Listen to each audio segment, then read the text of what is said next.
ఓం గం గణపతయే నమః.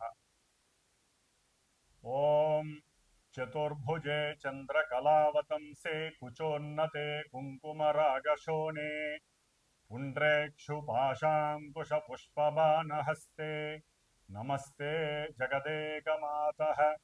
శ్రీమహాకాళీ శ్రీమహాలక్ష్మీ శ్రీమహాసరస్వతీ దేవ్యై నమో నమః.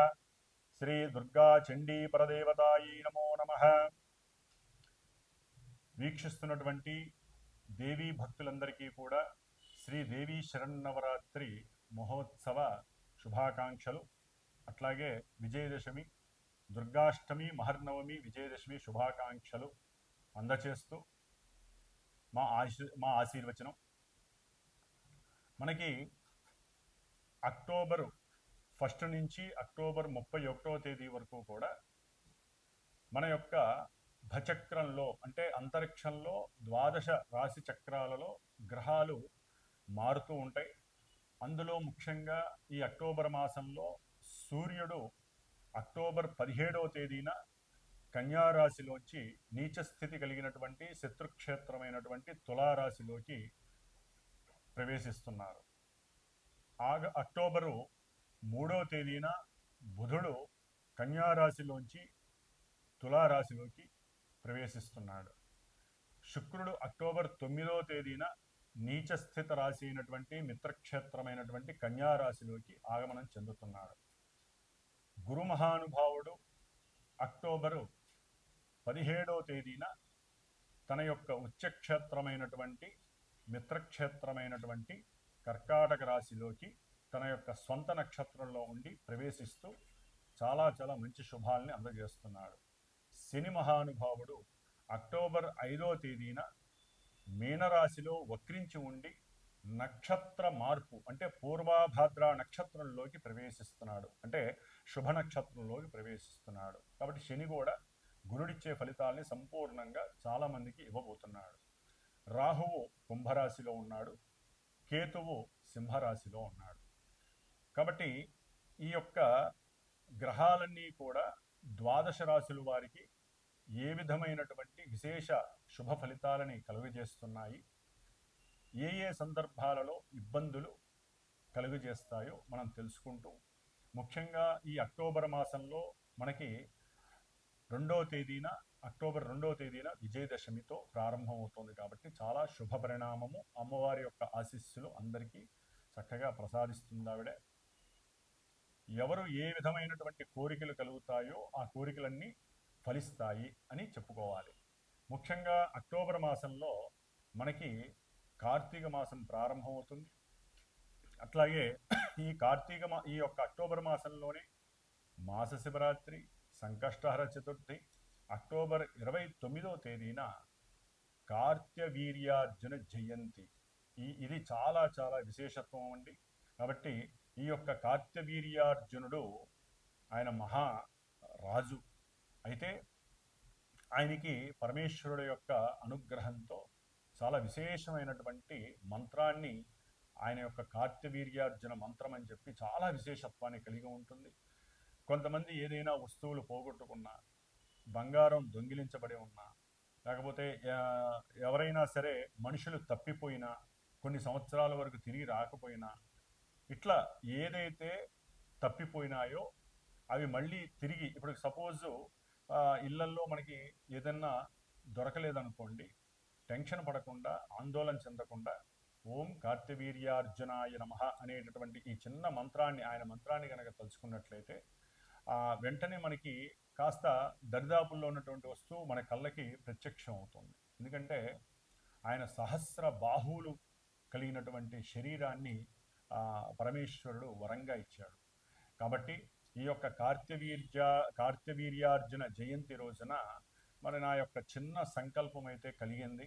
మా యొక్క పీఠంలో ఎవరైతే 26వ తేదీ లోపల, ఈ అక్టోబర్ 26వ తేదీ లోపల ఎవరైతే గనక వారి మనుషులు ఎవరైనా తప్పిపోయినా, కొన్ని సంవత్సరాలయ్యి వాళ్ళ యొక్క విషయం తెలియకపోయినా, అట్లాగే వారి యొక్క వస్తువులు ఏదైనా కనపడకుండా పోయినా, అంటే బంగారం కానీ వెండి కానీ ఎవరి చేతన్నా దొంగిలింపబడి ఉన్నా, అట్లాగే ఎవరికైనా సరే మానసికంగా చిత్తచాంచల్య ప్రవృత్తి ఉన్న ఈ విషయాల యందు ముఖ్యంగా దొంగల భయం ఎక్కువగా ఉన్నా, ఎక్కువగా వస్తువుల్ని పారవేసుకుంటున్నా, అది పర్సులు కావచ్చు, డబ్బు కావచ్చు, బంగారం కావచ్చు, ఈ యొక్క దోష పరిహారార్థమై కార్తవీర్యార్జున జపాన్ని ఒక 3 రోజులు చేసి, అంటే 26, 27, 28 ఈ 3 రోజులు స్వామివారి యొక్క జపాన్ని చేసి 29వ తేదీన బుధవారం అష్టమి అయింది, గోపాష్టమి, గోవులకి దానా తినిపించి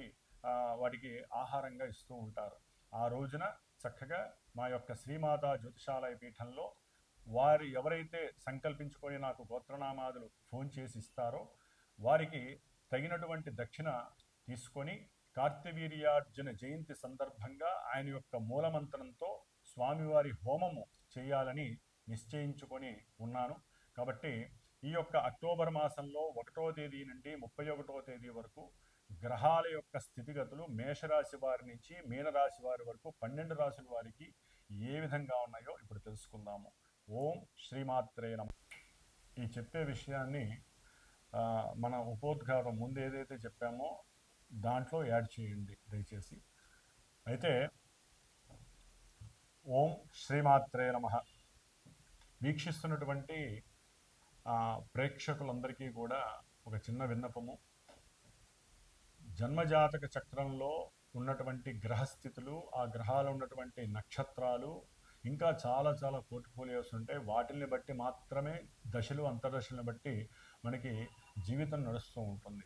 అయితే అక్కడ జరిగేటటువంటి ఆ వ్యవహారం అంతా కూడా మనకి రాసిపెట్టి ఉంటుంది, జీవితకాలం అంతా ఎలా ఉంటుందనేది. అది మనకి గోచారంలో ఆ గ్రహాలు ఏ నక్షత్రాల్లో ఏ రాశుల్లో ప్రయాణం చేసేటప్పుడు అవి మనకి చంద్రుడి నుంచి మానసికంగా ఎటువంటి ప్రయోజనాల్ని అప్రయోజనాల్ని ఇస్తాయి అనేటటువంటి విషయం ఆధారపడి ఉంటుంది. కాబట్టి ఎవరైనా సరే జాతకరీత్యా చర్చించాలి అనుకుంటే కనుక నాకు ఫోన్ చేయండి, డైరెక్ట్గా నేనే మీతో మాట్లాడతాను. నాకంటూ అసిస్టెంట్లు ఎవరూ లేరు, నేనే మీతో మాట్లాడతాను. అట్లాగే ఎవరైనా సరే ఫోన్ చేసేటప్పుడు గురువుకి సంబంధించినటువంటి దక్షిణ మస్ట్ అండ్ షుడ్ అండి. ఎందుకంటే ఒక జాతక చక్ర వివరంగా చెప్పాలి, లేకపోతే మీతో చర్చించాలి అంటే మా యొక్క మేధస్సుని ఉపయోగించాలి. కాబట్టి దానికి తగ్గ దక్షిణని మీరు ఇవ్వగలిగితే దయచేసి ఫోన్ చేయండి. ఎందుకంటే గురు దక్షిణ లేకుండా అవతల వ్యక్తులు ఏది చెప్పించుకున్నా ఏది చేయించుకున్నా దానికి ఫలితం దక్కదని శాస్త్రము, గురువులు కూడా అది చెప్పారు. ఎందుకంటే నాకున్న అనుభవంలో కొన్ని ఎదురు దెబ్బలు తగులుతున్నాయి కాబట్టి నేను డైరెక్ట్గా ఈ విషయాన్ని మీ అందరికీ చెప్పాల్సిన పరిస్థితి వస్తుంది. కాబట్టి ఎవరైతే జాతకాన్ని తెలుసుకోవాలనుకుంటున్నారో వారు డైరెక్ట్గా ఒక సమయంలో మీరు ఫోన్ చేయండి, లేకపోతే ముందు మెసేజ్ చేయండి వాట్సాప్లో, నేను రిప్లై ఇస్తాను. దానికి తగ్గట్టుగా ముందు ఆ యొక్క అపాయింట్మెంట్ తీసుకొని ఆ అపాయింట్మెంట్లో మీరు గురుదక్షిణ వేసిన తర్వాత ఈ సమయంలో మీరు చక్కగా నేను ఒక సమయాన్ని నిర్దేశిస్తా, ఆ సమయంలో మీరు చక్కగా మాట్లాడచ్చు, మీ జాతక విశేషాలు తెలుసుకోవచ్చు. కొంతమందికి డేట్ ఆఫ్ బర్త్లు అవి ఉండవు, వాళ్ళు ప్రశ్న చక్రం ద్వారా, అంటే మీరు ఏదైనా అనుకోవాలంటే ముందు వాట్సాప్లో నాకు మెసేజ్ చేయండి. నేను ఒక టైం అనుకుంటా, ఆ టైంలో మీరు చేసినప్పుడు నేను అందుబాటులో ఉంటే ఆ సమయంలో ఏదైతే మనకి గ్రహచక్రం చూపిస్తూ ఉంటుందో గ్రహస్థితులు, దాని ద్వారా కూడా మనం చక్కగా చక్రాల్లో మీ అనుకున్న పనులు జరుగుతాయో లేదనే విషయాన్ని కూడా మనం చక్కగా చర్చించుకోవచ్చు. కాబట్టి ఈ విషయాన్ని అందరూ కూడా గమనించగలరని ఆశిస్తూ ఓం నమః శివాయ.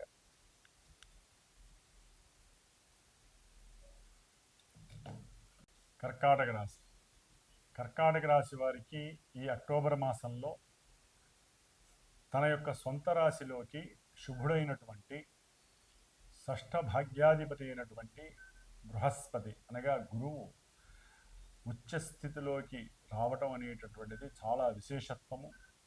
ఎందుకంటే సంతానంతో ఏదైనా కాస్త పొరపచ్చాలున్నా, ఇబ్బందులున్నా, సంతానపరంగా కొంత విభేదంగా ఉన్నప్పటికీ అవన్నీ కూడా తొలగిపోయి కొంత సదాలోచన సత్ప్రవర్తంతో ఈ కర్కాటక రాశి వారు ఆలోచించి ఇది భావ్యము కాదు, సంతానాన్ని దూరం చేసుకోకూడదు, సంతానానికి దగ్గరవ్వాలి, వీరే మనకి శరణ్యము అనేటటువంటి ఆలోచనతోట ఈ యొక్క కర్కాటక రాశి వారు సాధ్యమైనంత వరకు గురువు గోచార రీత్యా రూల్డ్ వైడ్గా అది ఇబ్బందికరమైనప్పటికీ విశేషమైనటువంటి భాగ్య సంపద, అట్లాగే శత్రువులతో సంబంధించినటువంటి కొన్ని ఇబ్బందికరము అంటే గృహరీత్యా కానీ భూముల రీత్యా కానీ ఏదైనా కాస్త శత్రుత్వం ఉన్నట్లయితే అవన్నీ కొంత వీరంతట వీరు సమాలోచన చేసుకొని వాటిని తొలగించుకునేటటువంటి పరిస్థితి ఎదురవుతుంది.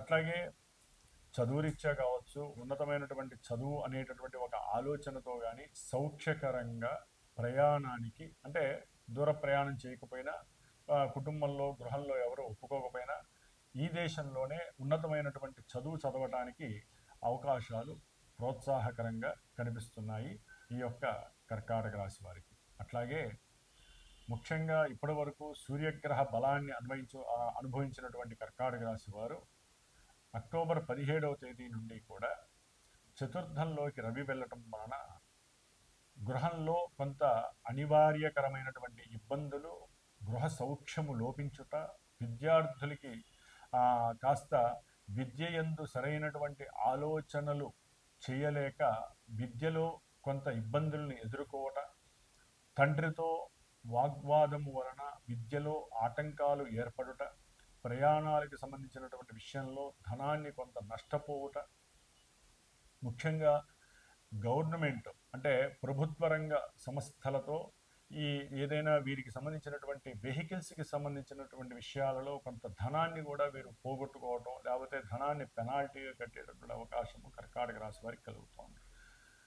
అట్లాగే బుధగ్రహము ఇప్పటి వరకు కొంత ఇబ్బందిగా ఉన్నప్పటికీ కూడా చతుర్థంలోకి వచ్చినప్పుడు వీరికి విద్యార్థులకి వీరికి ఉన్నటువంటి ఆలోచనలకు మించి ఇంకా కొంత ఆలోచనలు మెరుగుపడటం, వీరికి ఆత్మస్థైర్యము లోపించినప్పటికీ వారి యొక్క తెలివితేటలతో వారికి వారే సరైనటువంటి పదునైనటువంటి కత్తిలా వారిని భావించుకొని విద్యలో ముందుకు దూసుకు వెళ్ళేటటువంటి పరిస్థితి బుధగ్రహం వలన కలుగుతోంది.